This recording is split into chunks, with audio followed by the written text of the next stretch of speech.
We're more than midway through the season if we're counting games played, though we have not reached All-Star break. And it's time to talk about some guys that have been disappointing thus far in the NBA season.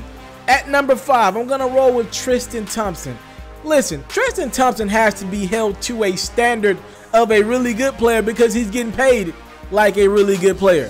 Never forget, the Cavs paid him $80 million to at least be a rebounder and to be durable. This season, he has been neither. He's missed most of the first half of the season. He's pretty much coming off the bench. I don't think the Cavs are happy about that as they struggle right now.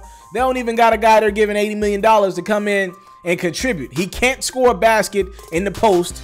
There's pretty much nothing you can do with this guy if he's not going to out-rebound guards. Yes, guards are out-rebounding Tristan Thompson night in and night out. He's been a disappointment. He has to be held to a standard.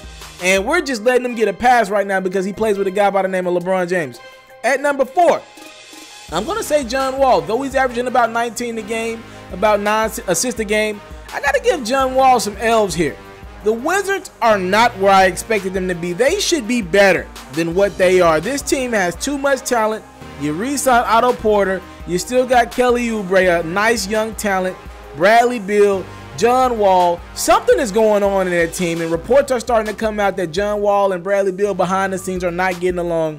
You're only 5th in the Eastern Conference, but Miami's ahead of you. You're only a game ahead of Indiana, and you're only 2 games from being out of the playoffs. The Wizards' standard should be a little higher than this. Toronto made the leap that we all thought the Wizards would make, and if John Wall is your point guard, he has to be held accountable. He did not take that leap in his game. And if John Wall doesn't wake up quickly, there's a whole plethora of young guards out there that are going to leap past him in the race to be one of the top 5 in the league. I got to give John Wall a big bit of blame here in the first half of the season. At number 3, I got to give Brandon Ingram of the Los Angeles Lakers some blame. Listen, the Lakers drafted him to be a superstar. Not a good player, not a decent player, a superstar because of his potential, his length, his athleticism, everything, the total package, and he has not panned out. Though he's only in year 2, the motor for me is what would scare me as a Laker fan. He just doesn't bring it every night. There's so many nights that he takes off. It's inconsistent. I've seen him step up for big games against Kevin Durant, but I've also seen him not show up on nights when he's being guarded by Trevor Ariza. It's just inconsistencies with Brandon Ingram. You don't know what you got. And at some point, he's going to have to show this Lakers team some signs. They got a lot of movable pieces, and I know he doesn't want to be one of them. He's averaging 16 points, 5 rebounds a game, but the motor just isn't there. The impact isn't there. You can score 16 points on a bad team and not make an impact. And I think night in, night out, Brandon Ingram is not making a vocal impact. He's just not leading this Lakers team right now, and he's just not showing me enough signs to think that he's going to be a guy that you can build around going forward. At number 2, I got to go Andrew Wiggins. I like Andrew Wiggins' game. He started the season off really hot for the Minnesota Timberwolves. The Timberwolves are doing great. They're 4th in the Western Conference, and they're pushing for 3rd. They're doing great as a team, but Jimmy Butler has stepped up his game. Karl Anthony Towns is having another phenomenal season, and Wiggins has kind of got left behind, right?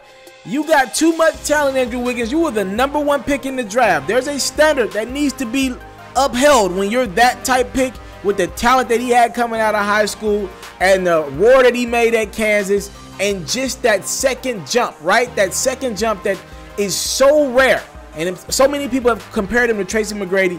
I'm not seeing it. And again, just like Brandon Ingram, it's that motor thing. It's just, it feels like there's some arrogance there that just doesn't seem like it's going to translate into a guy who can lead a basketball team to a championship. Got to throw Wiggins in there at 2. And at number 1, Kawhi Leonard. Ladies and gentlemen, what is he doing? Kawhi Leonard has played a handful of games for the San Antonio Spurs. They're number 3 in the Western Conference without him, which is very disappointing to me.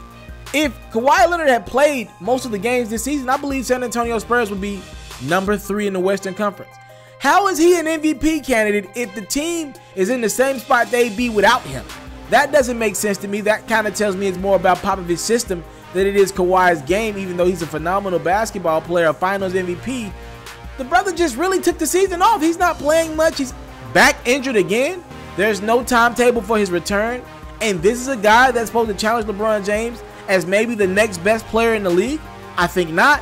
Again, if I could take you off a roster and your team still be at the same spot that they be, we all believe they be behind Houston and Golden State in the regular season in regards to wins.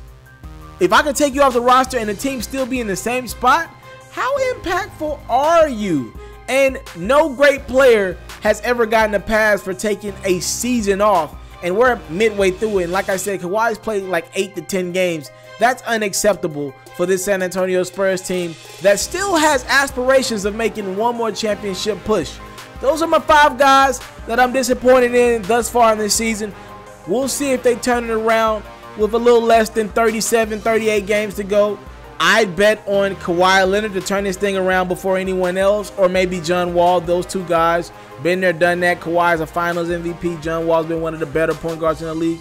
We will see second half of the season who can make that turnaround and come off my disappointments list. Who do you have? Tell me your 5 disappointments in the comment section below.